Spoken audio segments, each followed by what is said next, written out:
Now, because this week we are in the final countdown to the race itself, we have just, 6 days to go.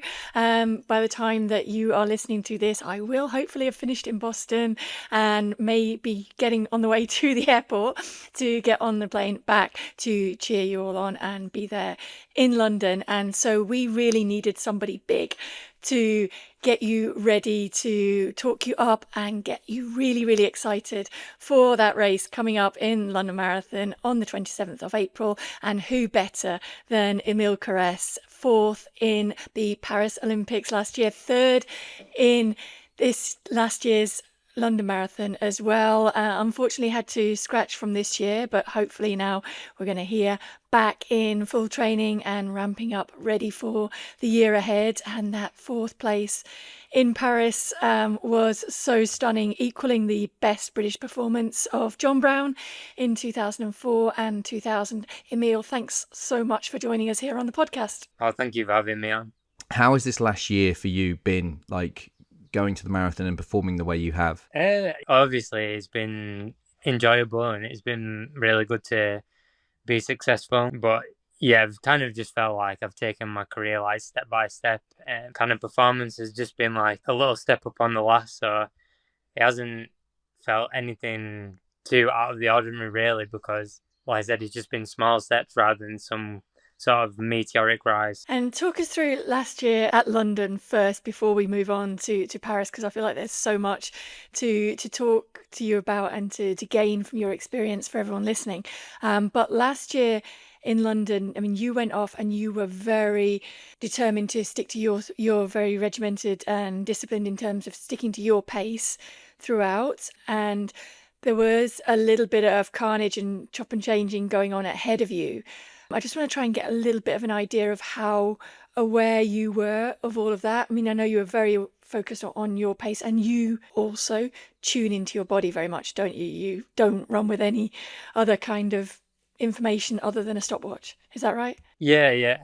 Last year's London, I felt like I'd trained well and I was ready for maybe on a good day, like maybe 205 if the conditions were good and everything like that. And then obviously the front group, I can't remember, went maybe 61:30, I think, at halfway. And most of the African guys commit to that pace. And I felt like last year it was a little bit too fast for me. So I just had to make sure that I stuck to my sort of individual plan and then just executed that as best as I could. And then wherever I'd finished in the race, that was just where I would finish. Because when you get set up a little bit slower, you kind of, if I was like I came third, it wasn't, I felt like I didn't kind of win third. I just kind of happened to be there at the end. So I think in the future, I'd like to be a little bit differently and be more aggressive and be more competitive and earn third in a way rather than just ending up there. You've finished third in London Marathon, and it's like almost like next time be more aggressive and try and compete more in the first half. But isn't that marathon running though, Emile? Like with the Olympics, the same thing. You had to run to your strengths and the course to then get the best result. And if an athlete is overly ambitious and misgauges it, that's not necessarily about you being not competitive. Do you not feel that's as much about you being smart and playing to your strengths? Because in the commentary box, both Paula and I and Steve before the race spoke a lot about Emile. Emile is with a sensible head and approach, which you had. We all felt there was a podium chance for you because of the way you run smart races. And so 2 points is one, that, but also at what point did you realise you got into the top three? Because it's quite, when you're coming through, it's hard to gauge. Yeah, well, I only realised when I turned the last onto the mile at the end. Oh wow! The stadium announcer just said, "Oh, yeah, I'm in third," and that was a really nice feeling, to be honest, because it's always been like a big goal of mine to be on the podium at London. So it was lovely to hear, and I thought there was a chance because I'd run past a few people that had, slowed down and a few people that had dropped out and stuff. So I thought there can't be too many people left up the road.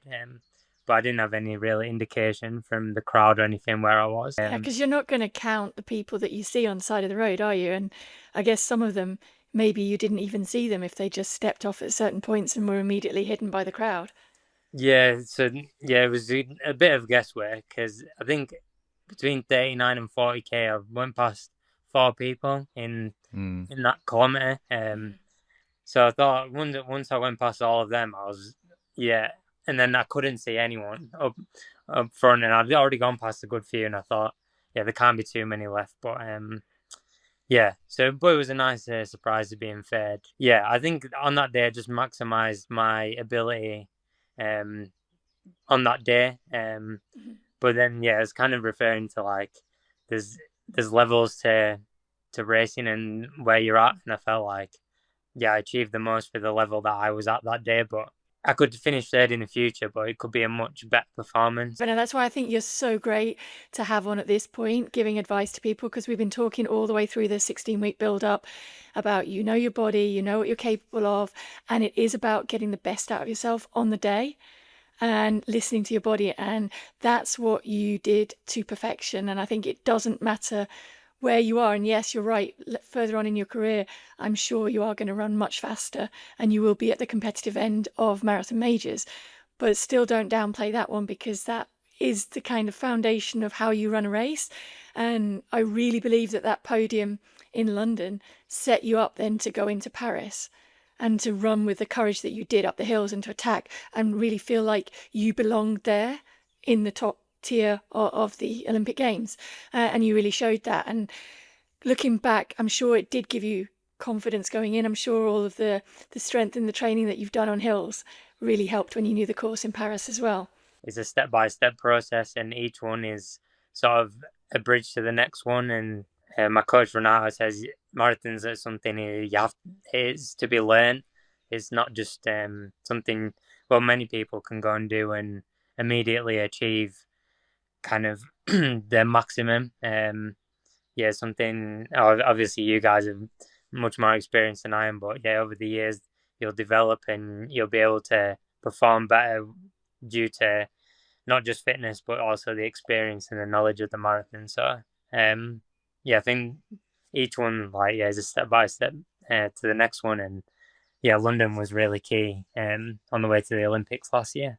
And this is one of the things that I've admired watching you over the years, is you exude this passion to learn and be I think it's the right context, Paula, you correct me, the steward of the sport, because obviously we have crossovers, isn't that you worked with my coach Alan for a while, and obviously now you're with Canova, but there was always this underlying thing with you where you had a good balance between simply just getting out the door and running hard, balance with there are things you need to learn to enable you to get the best out of yourself. So one of the things that commentating on you last year that I really noticed was how much you took the drink station seriously. You spent a lot of athletes will come to a drink station and almost they're trying to take a couple of sips and throw it, but you ran for quite large distances with your bottle to ensure you got the most on, and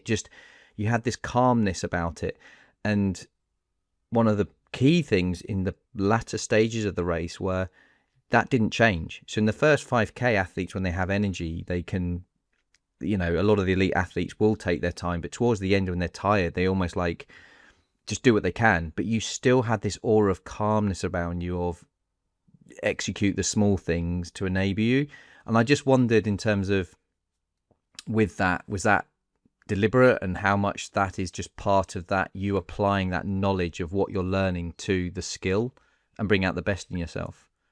I think that was kind of two parts of that. The first one was my coach Renato. He told me that just run with the bottle for as long as you need, and he said even if it's 500-600 meters, it's fine. You're not going to lose any time by holding on to it for a little bit longer and just making sure that you drink all of it. And because when you're running fast, it is quite difficult to drink and kind of breathe at the same time. So if you can, which is important. So if you wait get till it you have on, to try doing it out of the cups.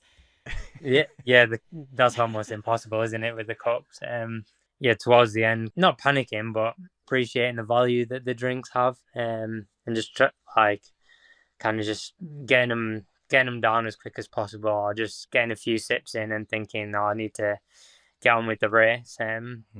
So I think, and then I kind of struggled the last 2 kilometers in London of 2023. So I wanted to make sure that I had plenty of energy left for the final part of London last year.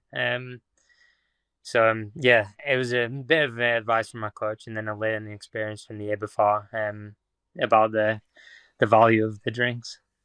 And presumably that really helped you in Paris then, when it was warmer still, in Paris for that Olympic marathon. Did you change the drinks that you were taking on board between London and the Olympics, or did you stick with the same? Yes, I stuck with the same drinks. I used the Martin 320 mix. That was something in my first London. I used the 160, which is the same drink, just half as concentrated.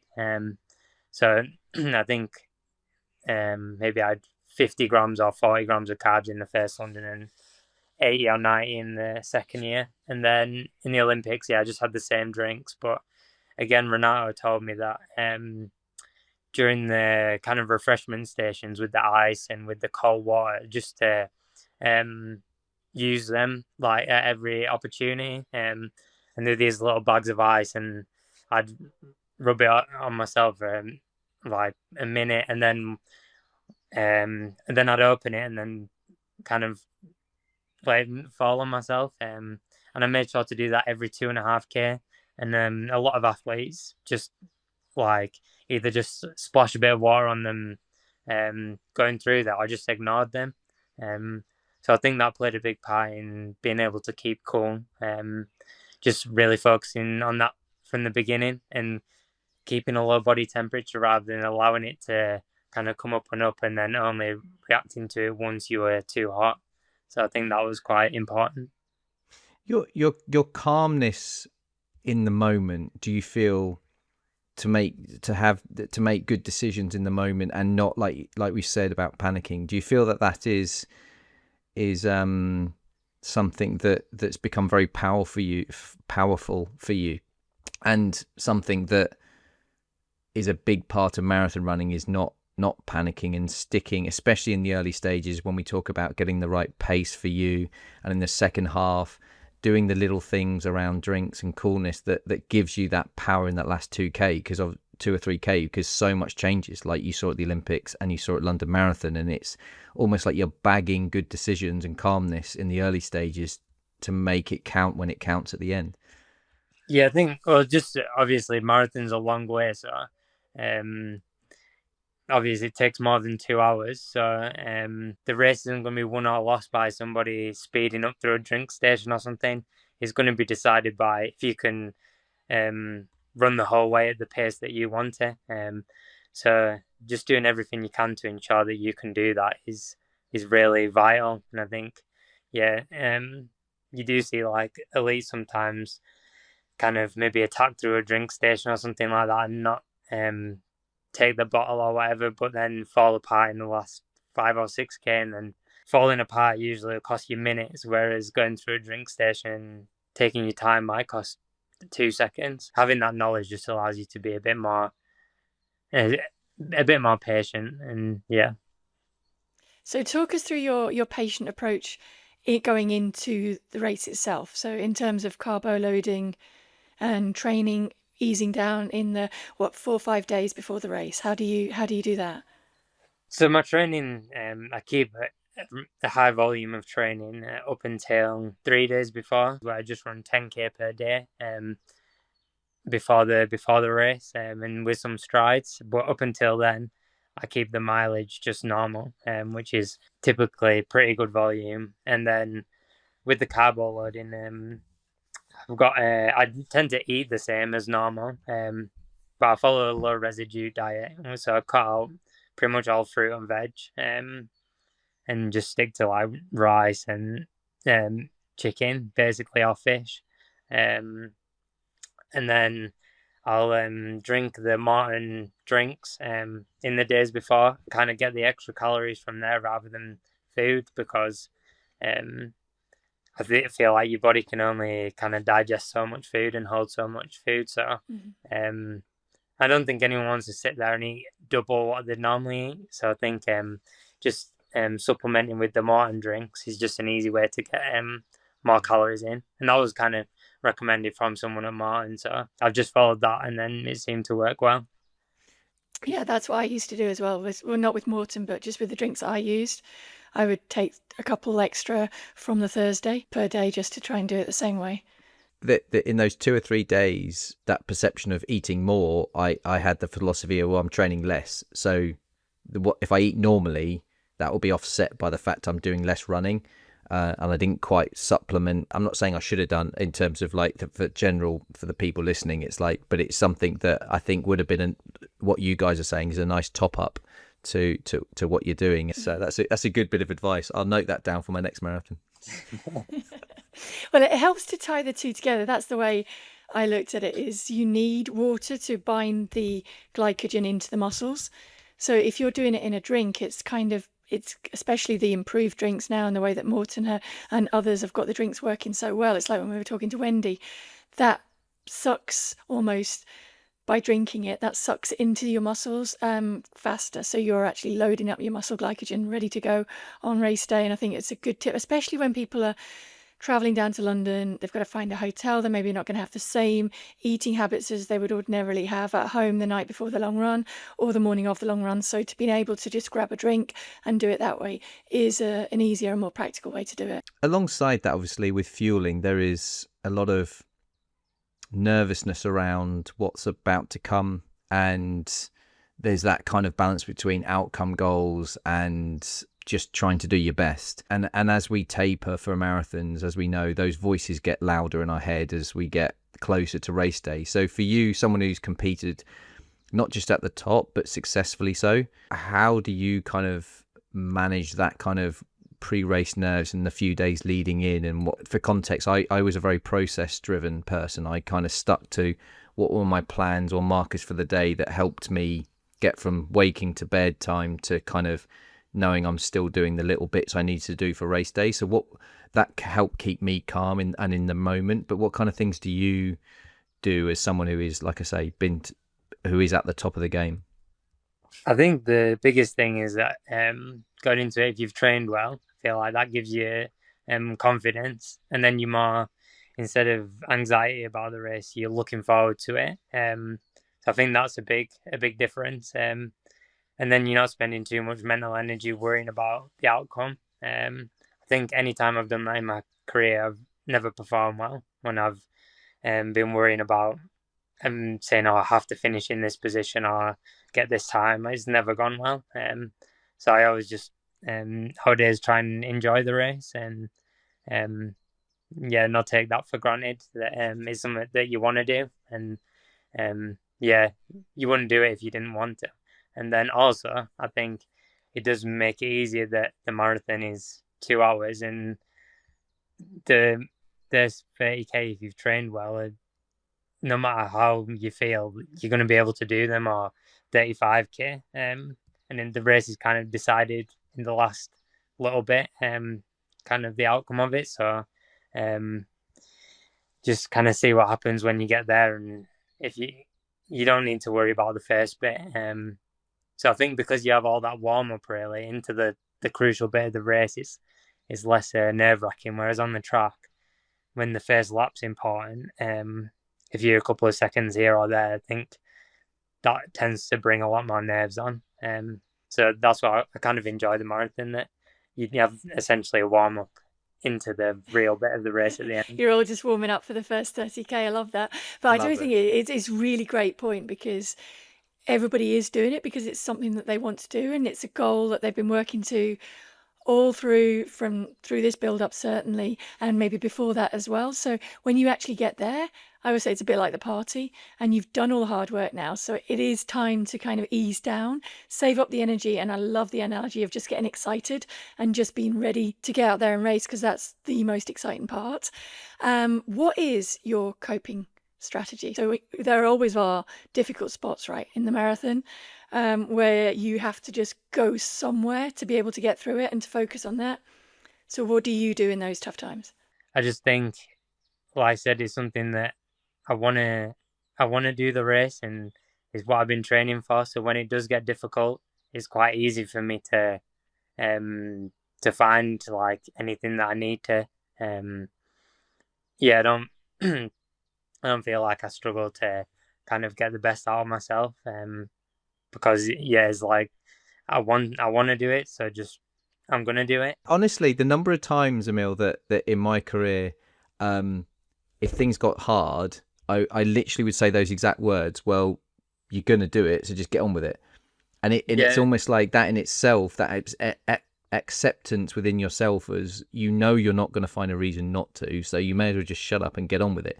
And it sounds harsh and brutal, but it's one of the things that Steve Peters mentioned about the coping, because it's quite a specialist his words were that was a specialist thing to turn that kind of feeling into just a fuel or an empowerment thing, to just flip it into like that. And it was fascinating when he said about it, because the penny started to drop for me and go, oh, I wasn't so stupid saying it. So it's absolutely brilliant and very powerful, and it makes complete sense what you're saying, because we all have a different way of doing it. But Paula, because I wanted to, for you as well, because I think it links nicely, what was your, as someone again who's a world record holder, what was your kind of week before coping strategies for the nerves in the week leading it, especially when you know that when you're doing as well as we all know you have?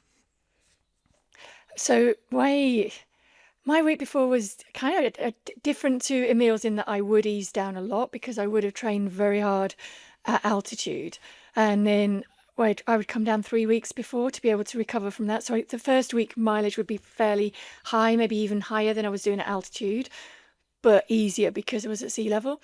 And then I would have an easier week volume wise, but some quality sessions in 2 weeks before. And the final week would be a lot easier. So I would normally, for a London Marathon on the Sunday, I would take the Monday off completely.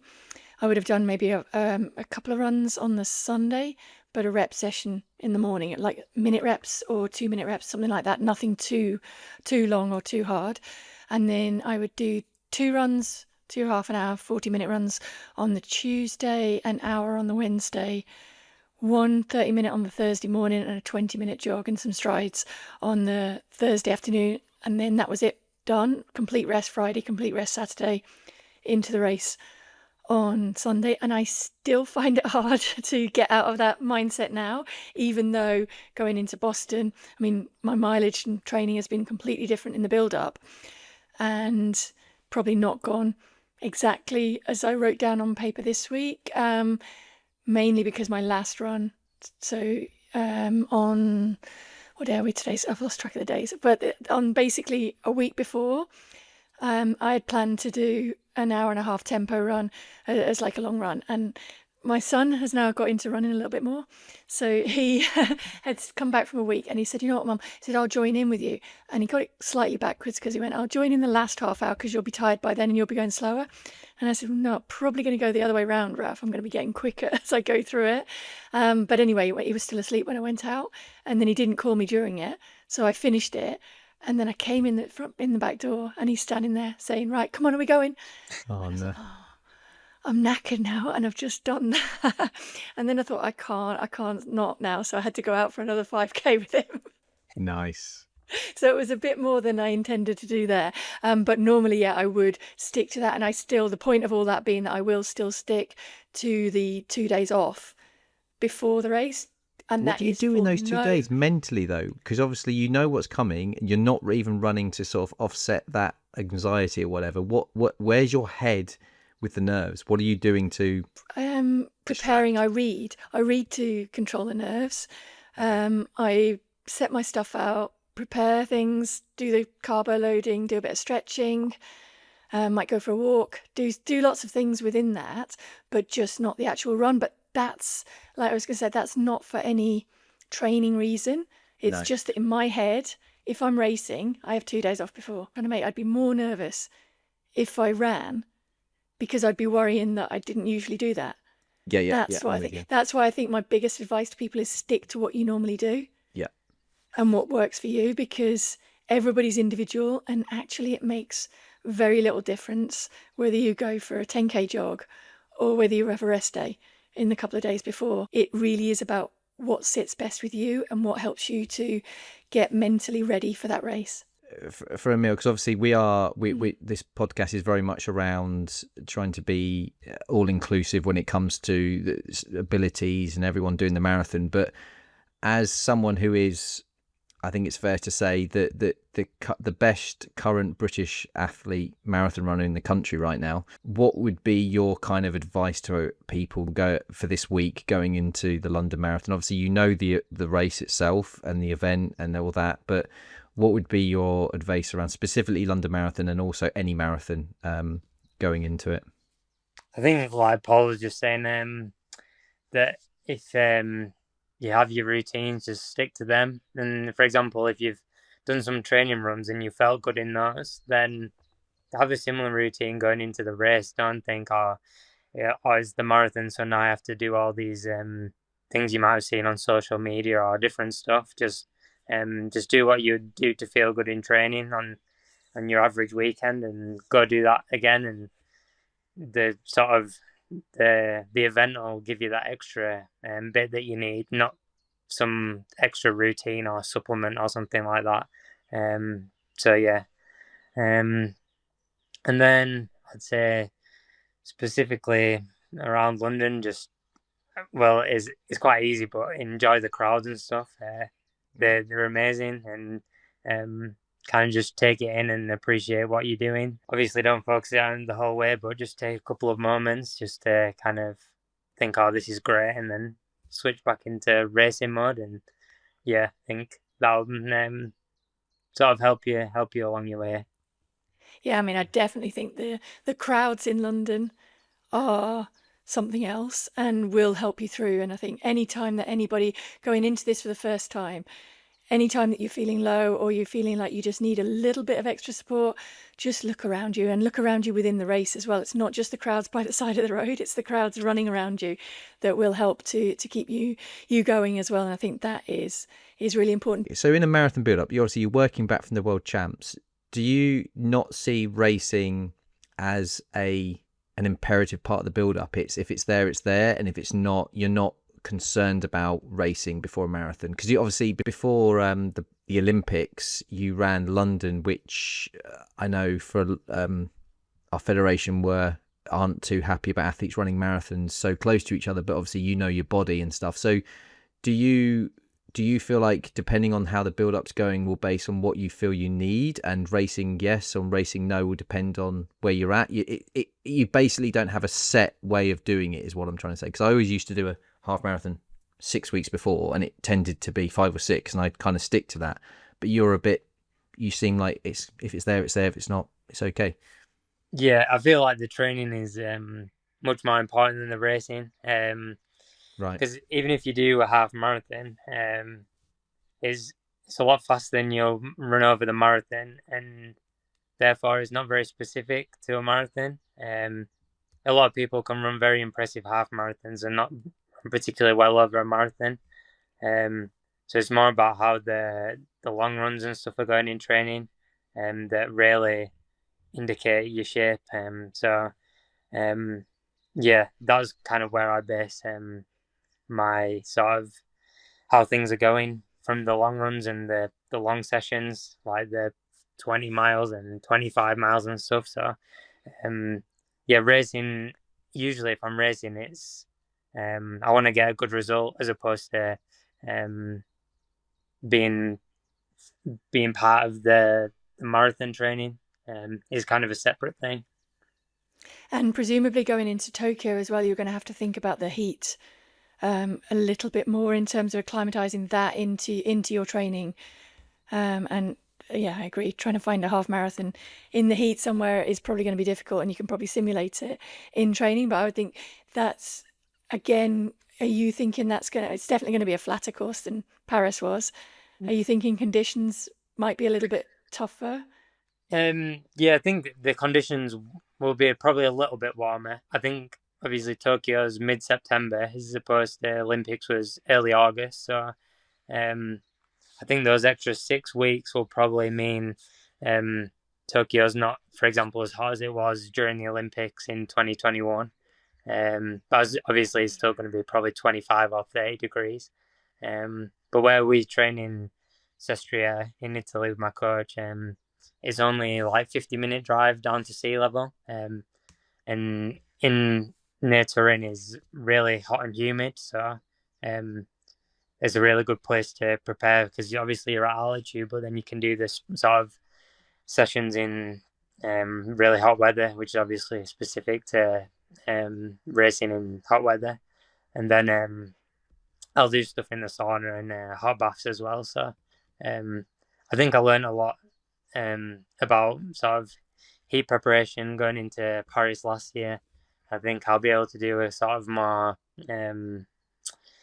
a better tailored program going into Tokyo, and a little bit more sort of targeted. Whereas Paris, I was just kind of feeling it out and kind of seeing how much I needed. Whereas I think, yeah, sort of built into the plan over a longer period, and I think that'll sort of pay dividends going into Tokyo. And I do think one point as well, which will probably reassure a lot of people going into London, should we get a hot day on race day itself, is that usually when you're in shape to get around the marathon distance, you can cope with the conditions, whatever they might be on the day. You just need to change your strategy in terms of the pace you might go out at, how much you're going to fuel, how much you're going to hydrate, and things like that. So they're all things that you're talking about practicing. But for anybody getting ready to race on Sunday, please don't worry about that. Just modify it according to what is ready on the day. And if you're in the shape to get around it, you will get around it and you will be fine. I just want to touch on one point you made there, Emile. You talked about some people have run some very fast halves. And we know this year we've got Kiplimo going in there, and he's smashed through 57 minutes and is going in probably as the favourite, if you can say there is a favourite in such a strong field. I'm not going to really put you on the spot in terms of predictions there. What do you think? How do you see the race playing out? Do you think there is a possibility of that 2-hour barrier going, or do you think they're more likely to look at each other and race? I think obviously the faster you run in a half marathon, the higher ceiling you have in a marathon. But I think that's completely dependent, sort of individual to individual. And I think obviously Kiplimo running 56 minutes means that if he trains well and he's suited to the marathon, then he should run under 2 hours in the future, if not next weekend. But it just depends on stuff like how much mileage he runs and the sort of sessions he's been doing. Because, for example, Cheptegei, there's world record holder in 5 and 10. He's somebody that doesn't do big mileage and stuff like that, and he's run okay in the marathon, but not anywhere near like a world record performance. So it'll be interesting to see how Kiplimo goes. But if I was betting on the race, I'd be more confident in Sawe, that won Valencia. I think he comes from a group with a sort of proven track record, and his performance in Valencia was really impressive. The way he just was patient and didn't go with all the moves, and ran a ridiculous last 5k or even 10k, and I think he's someone that'll be very difficult to beat. So I'd probably bet on him, although it wouldn't surprise me either if Kiplimo ran something astonishing, but I'd say the chances of that are smaller than I'd say Sawe is a safer bet. Oh, we've had an exclusive there. I love it. He's made our jobs a little bit easier, Paula, on the day. Because I think this is the thing about it. I think this is what I've enjoyed is I know there's been a huge amount of progression with shoe tech for everyone, not just everyone, but in the elite world and interpreting results and stuff. But I think the one thing that still remains in all these advances is marathon running is still a unique battle, and there is still this innate need for someone to have a marathon ability. You're not gonna, it's not just as simple as you're a world-class 10k runner, you can run a marathon. You still have to be suited to the event as an elite runner. What I'm saying is winning medals at Olympics and stuff. And so I think that's one of the things that I personally have enjoyed in recent times is that yes, we are seeing people run quicker, but we're still seeing the cream of marathon ability rising. And it's not just we're shifting like you're seeing a lot in the lower, smaller distances, 1,500 meter runners who can compete over 5k, for instance. but we're still seeing the cream of the marathon runners and the skills. Like you say, is Kit Limo suited to the marathon? We don't know yet. He's never run one, which is kind of crazy, Paula, isn't it? That he's potentially favourite without having run one, which has been put to bed by Emile. That's why he's here. So he's the man to watch. That's why we brought him on. It does underline that, and I probably touched on. So your first marathon, Emile, did you go into it with a little bit of trepidation? Because I know I did, and a lot of people on paper had kind of gone down and said, yeah, you're suited to the marathon, you're going to run well at the marathon, but still in your mind, amidst and buried under all of the excitement to get out there and do it, because I felt like I'd been waiting forever to get the chance to run in the London Marathon. But there still was that little bit of, until you do one, you don't know. You don't know exactly how your body's going to cope and come through it. And so I do think that there's a huge amount of power in that first one going well and being a good experience in terms of how you transition to the marathon. And I don't know how you felt with your first one. I'd say my coach Renato's training is really difficult and demanding, and my sort of last big long run before the first London, I ran 40k, I think, 2:12 marathon pace, I think. Wow. I'd almost ran a marathon in training at close. Make me feel better. That was at sea level. Please tell me that was at sea level. But obviously, once I'd done that, I thought, well, I only need to run a bit faster per kilometre to run something decent. So I think I was more probably nervous going into that long run than I was going into the race. Because, yeah, obviously, I think once I'd done that long run, then I had the confidence to know that, okay, I'm well prepared, and yeah, I just got to go and kind of execute the race and do what I need to do. So how many of those long runs would you do?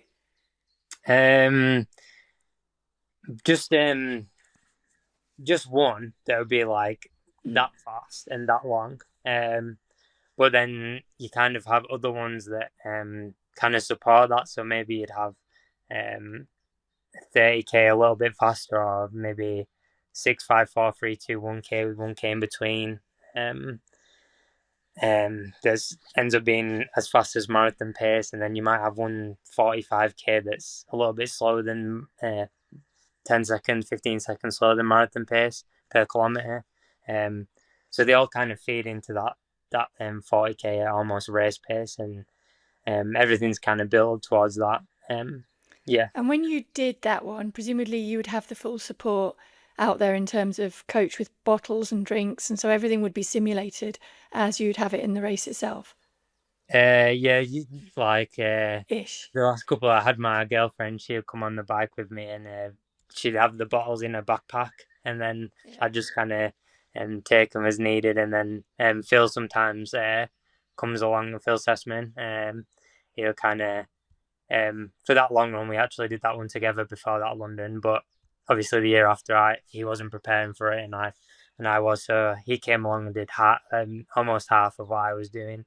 So it's like yeah, but it's usually having someone on the bike with the drinks. That's the biggest thing. Yeah. Did you? I got to ask. Did you get home on the couch after that run and think happy and think, I wish I'd just done that last 2k and got 2:12. just that. I wish I'd done it now. No, I think I'd worked hard enough. I think that was yeah. Yeah. You get that closure thing.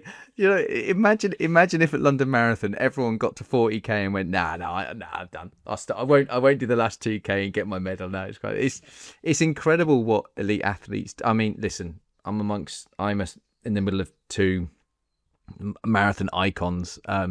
And so for me, this is awesome to be here. But it is incredible what both you guys have done and achieved, and the work. I think that's the thing for me that I certainly, doing this series and speaking to you guys, just the respect I personally have, and I'm sure everyone listening, of how hard you guys work behind the scenes. We see these results, we see these world records, we see fourth at the Olympics, but that's no luck. You guys are absolutely pushing the envelope behind the scenes. I mean, 40k at 2:12 pace, and it's in amongst a high mileage week. and the stuff that you've talked about, Paula, it's just incredible to hear. And I think it just backs up just that a marathon is a challenge, but at the same time, it's something that if we behind the scenes just put the work in, we can get results, and lots of people will fulfill those dreams. I think it's incredible to hear it all, because we can't all dedicate all the time, but we dedicate what we can and do the best we can, as I did, and it is incredible to hear it, I think. But shall we? I'm just conscious of time for Emile. We've taken up a lot, and he's probably got. Oh, I was thinking he's got a 40K to do. Thinking, I know. Sorry, we'll let you get on, but I'm really just intrigued because, like, we all watched that iconic race in Paris, and the course was something else in terms of anything that we'd ever seen before, and yet you all ran fast on it. So can you try and express to people, because I know people who went out to support. I know there were a lot of Belgians on that hill, and they were saying there was a lot of Belgian support, and they were running up it, and they were saying, I don't know how those guys did as much as they did, because we'd taken part of the day to get there, and then we were trying to run alongside them, and it's still, they were trying to explain how huge it was. Can you try and convey a little bit, because it wasn't so much, it was the uphills, but it was also the downs as well, right? Yeah, it was just that hill at about the hills early on in the race were kind of just gradual and nothing too much. Obviously early for a marathon, but then that hill at 30k was really something else. Because everyone said, because Phil, my training partner, he went and looked at the course and different people.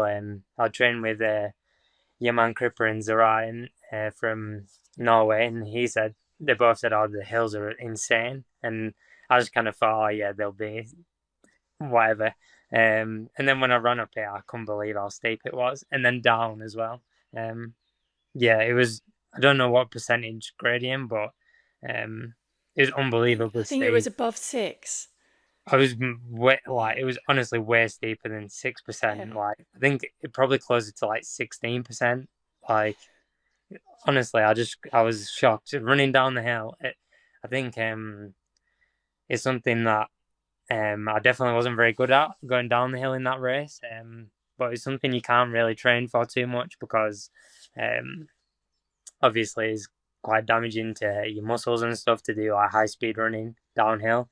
So I wouldn't have changed anything about my preparation, but yeah, the course was really insane, and I think it made for a good spectacle. But I don't know if you'd want to race one of those every year. No, I'm sure. But as I say, I was just hugely impressed by just how fast people were still running despite that hill and despite that downhill. Because as you say, it's not, people who maybe haven't run downhill will think, oh, it's easy downhill because you just relax and gravity kind of does its work.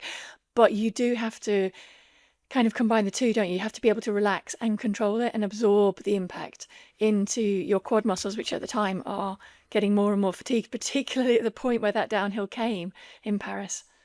Yeah, I think it's something that I can't really give too many tips on, because I was quite poor at it, I'd say, relative to like my competitors. But I think, for example, between 30k and 35k, I think I ran 14:12 for 5k, but then I think Benson Kipruto ran 13:52, I think.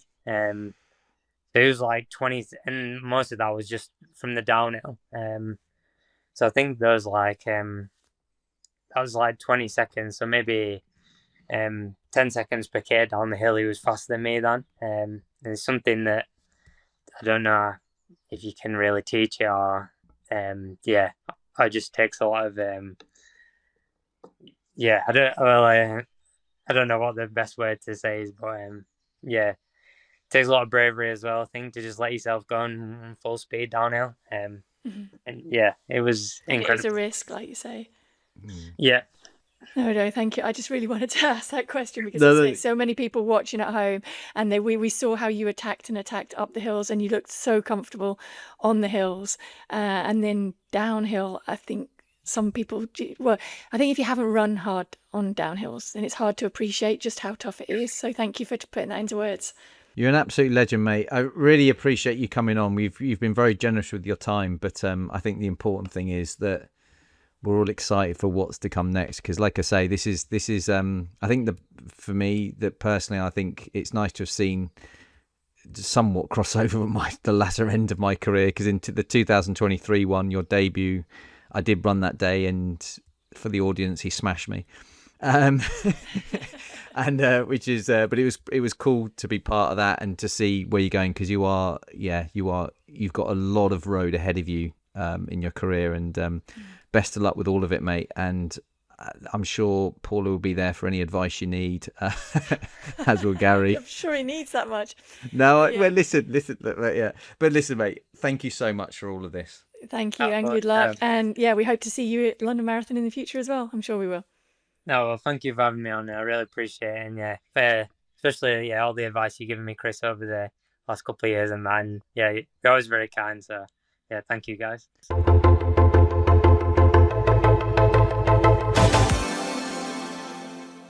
Now it is time for something really special. It's time to take a moment to spotlight our incredible charity partner, Children with Cancer UK. Throughout this series, we have been proud to share the stories behind the cause that's driving so many runners to the start line in London. Whether it's the brave children and families at the heart of the charity, or the dedicated teams working behind the scenes, each story reminds us why every mile matters.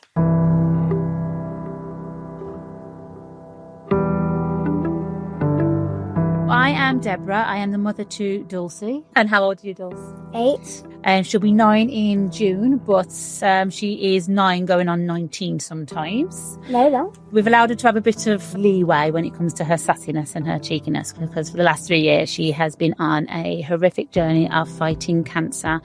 In particular, stage 4 neuroblastoma. She was diagnosed in December 2021. And so we've had such a upheaval of our lives over the last 3 years. Dulcie's cancer has not been an easy one to fight, and it saw her going on 2 different clinical trials, which saw us travelling up and down the country, to Leeds, to London, to Southampton. And it's not been an easy one, has it? Nope. No. And Children with Cancer UK have helped us in more ways than we can imagine. They help the families as well. They're not just there for the children, they're there for the families, because it's a world nobody ever wants to be in. It's a world you never expect to be in, and sometimes it could feel like you're drowning, and they're there to help you.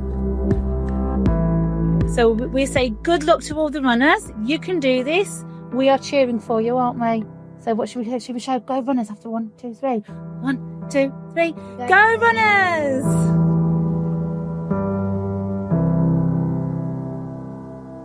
And a huge thank you to Children with Cancer UK for being such an important part of Paula's Marathon Run Club, for helping us, in fact, to bring it to reality and bring it to life. If you've been inspired by today's story and want to find out more about the incredible work that they do, or if you're thinking about taking on the challenge and running next year's marathon for the charity, head over to the Children with Cancer UK website. There is a link waiting for you in the show notes of this episode. And that is, I'm afraid, all we've got time for, but there's always time for one more extra good luck on race day. Please wrap yourselves in cotton wool this week, build up that excitement, double check, triple check that you've packed everything in your race bag. I'm about to go and do that now for my Boston bags to make sure I've not forgotten anything. And do not forget that we would love to hear your marathon stories. Drop us an email at hello@paulasrunpod.com, or send us a voice note on WhatsApp 07418 627 194. You'll find the number below as well, and we would love to feature some of your stories in upcoming episodes that we will put on afterwards. So please do get in touch. Whoever you're running for, the very best of luck. An extra special bit of luck if you're running for Children with Cancer UK, and we hope we will see you at our live episode recording after the London Marathon. Remember, around 5 p.m. on Sunday the 27th of April at the QE2 building. Please do come and celebrate with us. Paula's Marathon Run Club is a Viral Tribe entertainment production, and we will catch you after the race. Very best of luck. Crikey, I can't believe that. Good luck, everyone, and I can't believe that 16 weeks. Do you feel emotional? I feel a bit emotional. I do, but I'm looking forward to the next bit, and I'm looking forward to hearing how everybody's gone. No, I do. This is the reward part, isn't it? This is the bit that everyone gets their gets to go to the party. Yeah, it's just a very energetic party. Yeah, enjoy the party. We'll see you at the extra party afterwards. Yeah, exactly.